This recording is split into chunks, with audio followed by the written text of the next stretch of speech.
The 3 soldiers were named this morning during a press conference at the Beehive. They were Lance Corporal Jacinda Baker, 26, Private Richard Harris, 21, and Corporal Luke Tamatea, 31. They were travelling in a Humvee in a convoy in the Baniyam province, and they were targeted by Taliban fighters looking to fill the vacuum once international forces leave the area. The Taliban are very conscious that the international presence is winding down. It's New Zealand's committed to leaving in 2013, and the overall international presence is leaving in 2014. Mr. Obama's made that perfectly clear.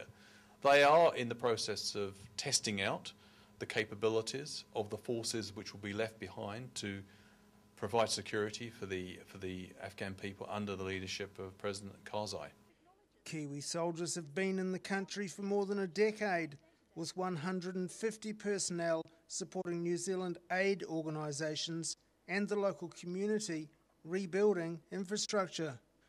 But another role they have may also be on the minds of Taliban fighters. The New Zealanders are actually training a rapid reaction force in Baniyam, and the Taliban probably want to try and preempt its successful emergence. So there may have been a greater attention by the Taliban towards Baniyam recently, and because it has been an oasis of stability compared to the rest of the country, it's also a long-range target or a long-running target. It's a bit like a magnet to the Taliban. It's a challenge they feel that they can't resist in taking up.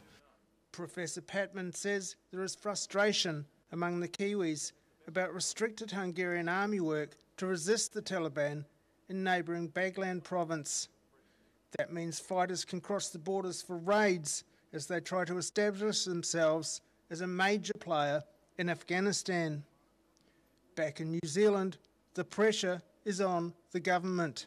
Well, they're coming under real pressure, of course, from political opponents such as David Shearer, but more so from Phil Goff, the spokesperson for Foreign Affairs, for a pull-out quite quickly.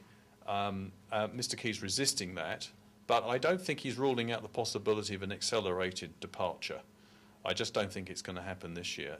Condolences were offered by government and opposition parties today as the numbers of dead returning to New Zealand increased. David Loughrey, 9 Local News.